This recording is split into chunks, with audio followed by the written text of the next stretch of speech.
그런데 궁극으로 뇌 안에서 찾기 위한 행복, 뇌가 나에게 답을 줄 수 있는가에 대한 답은 잘 못 찾은 것 같아요. 뭔가 아직 거기에 다 온 것 같지 않고 저는 뇌를 봤는데 뇌 안에서 행복의 답을 찾을 줄 알았는데 뇌과학이 또는 뇌를 들여다봤을 때 행복에 대한 답을 다 주기에는 조금 부족한 느낌이 들었습니다. 자, 이번에는 질문을 한번 바꿔볼게요. 행복한 사람들의 뇌는 어떤 공통점이 있을까? 많은 행복 연구에서 찾은 답입니다. 행복은 타고나는 거래요. 행복은 더 행복할 수 있도록 그러한 유전적인 조건을 가지고 태어난 사람들이 있대요. 나를 결정짓는 반 이상은 나의 유전자고, 나의 환경이 10%, 그리고 내가 그 환경에서 어떠한 노력을 하고 어떻게 만들어 나가는가가 40% 정도 된다라고 이야기를 합니다. 근데 우리가 자주 보는 비유 있잖아요. 물컵이 반 차 있으면 이게 반 차 있는 걸까? 반 비어 있는 걸까? 이러한 연구 결과를 두고 반이나 유전자로 결정이 되네? 그렇다면 행복한 유전자를 타고나지 않은 사람들은 유전적으로 행복하기가 어려운 조건이잖아 라고 반이 비어있네로 볼 수도 있고요. 어떤 사람들의 경우는 아니야, 타고나는 게 반이지만 그 다음은 만들어가거나 우리 환경에 따라서 결정이 지어지는 거잖아 라고 얘기를 하는 거죠. 자, 그렇다면 타고나는 보다 행복할 수 있는 사람들은 어떤 사람들일까 봤더니 대부분의 사람들이 외향적인 사람들이 더 행복하더라는 거예요. 그리고 불안감을 덜 느끼고 뭔가 내가 한 행동에 대해서 너무 많이 걱정하지 않고 사람들하고 그냥 정말 유두리 있게 나가서 외향적으로 친하게 지낼 수 있는 이런 사람들의 경우가 압도적으로 다른 사람들보다 이런 유전자를 타고난 사람들이 더 많이 행복할 확률이 높더라라는 연구 결과가 있었다고 합니다. 근데 물론 이 사람들조차도 어느 환경에 놓이냐에 따라서 다르다고 하죠. 이 역시도 여러 교수님들과 여러 연구자들이 연구를 했는데 어느 나라가 행복한가라는 연구가 있어요. 그럼 세상에서 제일 행복한 나라는 코스타리카, 뭐 세계에서 제일 행복한 나라는 스위스, 뭐 북유럽 이런 연구 결과들이 나왔습니다. 자, 그렇다면 행복하지 않은 유전자를 타고난 사람이 난 별로 외향적이지 않고 별로 행복 유전자가 아닌 것 같아 라는 사람들이 이 나라에 가면 행복해질까요? 더 행복해진다는 연구 결과가 있습니다. 서울대 최인철 교수님의 연구에 따르면 이민자들을 대상으로 별로 행복하지 않아서 이민을 갔는데 이민 간 국가에서는 행복도가 높아요. 그럼 이민 간 사람들은 타고난 유전자가 별로 행복한 유전자가 아닌 것 같은데도 새로운 나라에 이민을 가서 행복도가 높아졌을까요? 높아졌습니다. 그러니까 내가 환경을 변화시키면은 행복할 수도 있는 거죠. 그리고 저희가 1강에서 본 것처럼 꾸준한 노력을 통해서 어떠한 한계가 주어졌다면 그 한계가 유전적 한계이건 아니면은 그 한계가 정말 나의 뭐 노력으로 내가 깰 수 있는 한계이건 내가 끊임없이 내가 세상을 대하는 방식, 세상과 소통하고 교류하는 방식을 바꿔나가면 조금 더 행복해질 수 있다. 이런 연구들도 있습니다. 자, 근데 한번 돌아와서 그런데 어쨌든 유전적으로 조금 더 행복하게 좋은 사람들은 있다는 거네. 그럼 그 사람들은 어떤 공통점이 있을까 봤더니 말씀드린 것처럼 사람 관계를 잘하는 사람들, 그리고 조금 더 외향적이고 사람들과의 관계에서 상처를 좀 덜 받을 수 있도록 어떤 유전적인 형질을 타고난 사람들이 더 행복하더라, 확률적으로. 이런 이야기가 있었습니다. 그래서 이 이야기가 결정적으로 어떠한 연구와 큰 연관성이 있냐면요, 하버드 대학교에서 1930년대에 태어난 분들을 지금에 이르기까지 관찰을 해온 거예요. 이 사람들이 정말 아주 어린 시절부터 어떤 경험을 했는지, 뭘 먹고 자랐는지, 가난하셨는지, 돈이 많았는지, 어떤 교육을 받았는지, 어떤 직업을 가지고 있었는지, 주변에 사람들은 어떤 사람들이 있었는지, 어떤 사람과 결혼해서 어떻게 살았는지, 이걸 정말 매년 연구해 왔습니다. 지금 사진에 보시는 분이 로버트 왈딩어 교수라고 하버드 대학교에서 이 연구와 관련해서 발표를 하시고 연구를 하신 분이에요. 70년도 넘는 기간 동안 어떤 사람들이 행복한가, 그리고 행복하고 건강하게 70년을 살아온 사람들은 어떤 공통점이 있는가 봤더니 부유함? 별 차이 없었어요. 교육 수준? 별 차이 없었어요. 지능? 별 차이 없었어요. 이 많은 여러 조건들이 행복에 큰 영향을 줄 거라고 생각을 했는데 의외로 큰 영향을 주지 않았고요. 행복하고 건강한 삶을 살 수 있도록 결정적인 요인이 됐던 거는 좋은 관계였어요. 그러니까 이 사람들이 주변에서 얼마만큼 좋은 관계를 맺고 있으면서 사회적으로 사람들과 믿음과 신뢰를 가지고 관계를 가져올 수 있었는가, 내 주변에 좋은 친구가 있는가, 가족 관계가 좋은가, 이런 사회적 관계가 결과적으로 내 몸의 건강함, 내 뇌가 치매에도 걸리지 않고 오랫동안 건강하고 행복한 뇌를 가질 수 있는 이런 조건들을 만들어줬다라고 합니다. 그래서 이분이 로버트 왈딩어 교수가 이걸 한 문장으로 축약해서 말을 합니다. 좋은 삶은 좋은 관계가 만듭니다. 제가 연구했던 바에 따라서도 사실 사람들이 어떠한 관계 속에 있는가, 다른 사람들과 어떻게 인터랙션 하는가가 우리의 행복을 많이 결정짓는다고 저도 배우고 공부했습니다. 제가 썼던 책에 말하는 뇌를 행복하게 하는 조건은 3가지가 나옵니다. 아까 왈딩어 교수가 말했던 거와 대부분 일치하는데요. 첫 번째는 사람이에요. 많은 사람들을 만나고 많은 사람들과 관계를 가지고 배우고 하면은 내가 더 행복해질 수 있어요. 두 번째는 체력을 기르는 거예요. 내 몸에 체력이 올라가고 내가 건강한 체력을 지니고 있으면 뇌도 건강해집니다. 그러니까 뇌와 몸을 구분해서 볼 수가 없이 내 몸의 체력이 중요하고요. 세 번째 경우에는 감정의 건강한 표현, 이러한 것들이 뇌를 건강하게 합니다. 3가지가 합쳐진 것 중에 하나가 춤이에요. 그래서 춤을 추면 사람도 만나고 운동도 하고 그리고 내 감정 표현도 할 수 있기 때문에 뇌는 춤추고 싶다라고 저는 이야기를 했는데, 이런 춤 연구를 하면서 알게 된 또 다른 새로운 사실이 있습니다. 저는 오랫동안 스윙 댄스를 쳐왔어요. 한 10년 넘게 쳐왔는데, 스윙 댄스 같은 경우는 스윙 아웃이라고 그래서 이렇게 리더와 팔로워가 같이 춤을 추면은 같이 출 수밖에 없는 그런 동작이 있어요. 근데 이 같이 춤을 출 수밖에 없는 동작을 할 때 이 뇌가 내 몸의 동작만을 볼까? 아니면 나랑 다른 존재인 내 파트너의 몸 동작과 이 사람의 뇌 안에서 일어날 일까지 시뮬레이션 할까? 이러한 의문을 가지고 실험을 수행했습니다.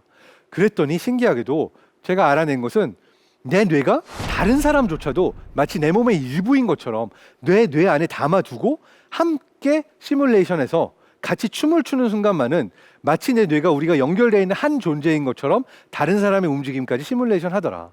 그래서 뇌 속에 또 다른 뇌가 있다라는 결론을 얻었습니다. 그런데 이러한 연구들이 최근에 굉장히 많이 나오고 있어요. 그러니까 우리가 게임 이론을 통해서도 알려진 사실입니다. 뭐냐면요, 아마 죄수의 딜레마라고 알려져서 잘 아실 거예요. 2사람이 있어요. 근데 2사람이 몰래 가가지고서는 뭐 물건을 훔칩니다. 근데 경찰한테 잡혀요. 이 2사람이 경찰한테 잡히고 나서 할 수 있는 옵션이 2개가 있어요. 다 모든 죄를 순순히 풀거나 아니면은 아니에요라고 잡아떼거나. 2사람의 입장에 있어서는 만약에 둘 다 서로의 신뢰를 지켜서 나는 저 사람을 믿으니까 저 사람도 절대 배신하지 않을 거야 라고 생각해가지고 둘 다 안 했어요 라고 말을 하게 되면 사실 조금 혼나고 맙니다. 그러니까 둘 뭐 한 1년 정도 감옥에 간다, 이런 아웃컴이 나와요. 근데 내가 아니에요, 제가 그랬어요 이러잖아요. 근데 반대 사람은 아니에요, 제가 그랬어요, 우리 둘 다 안 했어요 라고 하고 있으면은 배신한 사람은 감옥에 안 가고 배신하지 않고 끝까지 신의를 지켰던 사람만 감옥에 오래 갔다 옵니다. 그리고 마지막으로 둘 다 서로 제가 그랬어요 이런 경우는 둘 다 감옥에 갔다 오겠죠. 자, 이 상황에서 대부분의 경우에 수학적으로 모델링을 하면요, 배신을 하는 게 더 옳은 선택이에요. 다른 사람은 신의를 지키더라도 내가 먼저 배신을 하면은 내가 얻을 수 있는 게 제일 많다고 되어 있어요, 수학적으로는. 그런데 전 세계 어디를 가도 사람들은 배신하는 선택보다는 신의를 지키는 선택을 많이 합니다. 이게 굉장히 오랫동안 미스테리였어요. 사람들이 왜 그럴까? 하나의 가설에 따르면 사람들이 생각하는 바가 개인을 중심으로 생각하지 않기 때문에 그랬다라는 연구 결과가 나왔어요. 뭐냐면 너랑 나를 한 팀으로 생각하면 논리적으로나 수학적으로나 베스트가 신의를 지키는 거거든요. 그러니까 대부분의 사람이 무의식적으로 I 모드, 나만 생각하는 모드에서 선택을 한 게 아니라 이러한 급박한 상황에 놓여지게 되면은 사람들이 we 모드, 우리, 너랑 나를 하나로 생각해서 뇌가 그런 선택을 내렸다라고 보는 거죠. 이것 역시도 일리가 있습니다. 왜냐하면 굉장히 유명한 연구에 따르면 사람들한테 생각할 시간을 오래 주지 않고 선택하라고 하면 협력하는 쪽이 많은데, 뭔가 오랫동안 계산을 할 수 있게 하거나 상대방이 배신할 수 있는 여지를 말해주거나 하면은 배신할 확률이 높아진대요.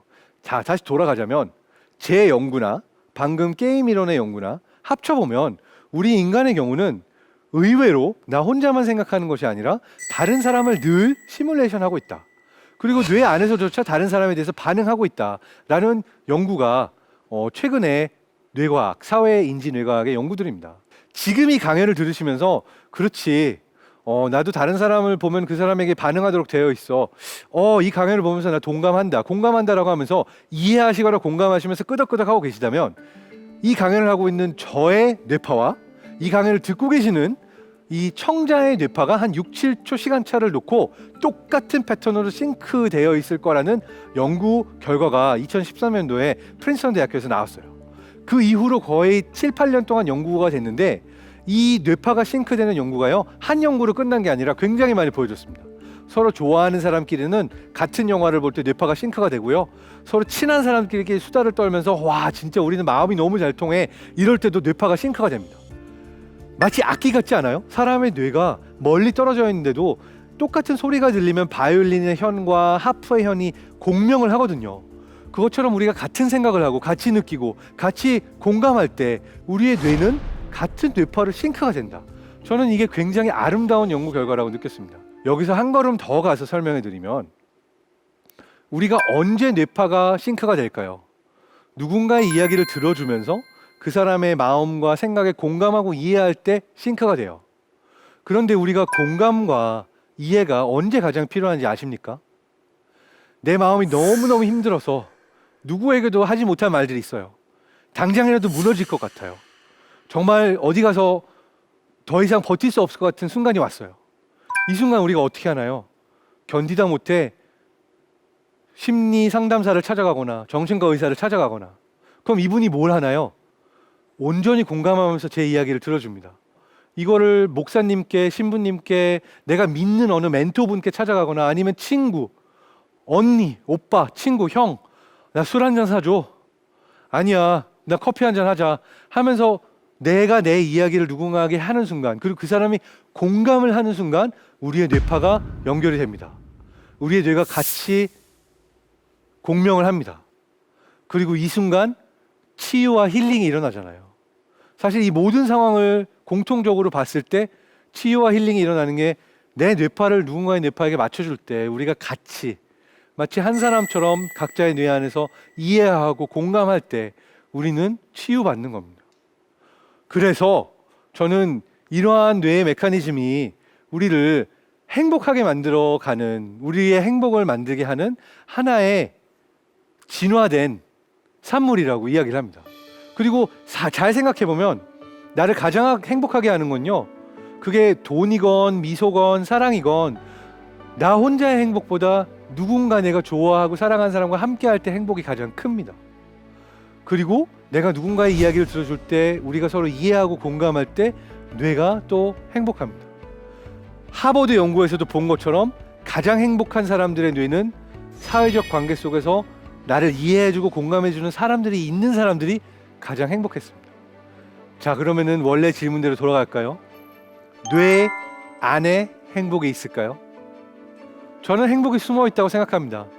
근데 그 행복을 찾기 위해서는 나만의 뇌 안에선 찾을 수 없고, 다른 사람의 행복을 다른 사람의 뇌와 함께 찾아갈 때 우리는 행복을 찾을 수 있다고 생각합니다. 그래서 뇌 안의 행복은 함께 만들어가는 것. 꼭 기억하세요. 여러분의 뇌 안에 슈퍼파워가 숨겨져 있어요. 모든 뇌 호르몬, 모든 행복하기 위한 조건들이 여러분의 뇌 안에 있습니다. 근데 이 행복을 찾기 위해서는 함께 찾아야 돼요. 여러분의 말 한마디가, 미소 한마디가, 누군가에게 주는 허그 한마디가 목숨을 살릴 수도 있고요. 함께 여러분의 뇌가 공명할 때 여러분은 누군가에게 치유와 행복을 줄 수 있는 그런 슈퍼파워를 가지고 있는 존재입니다. 여러분 모두 꼭 행복하세요.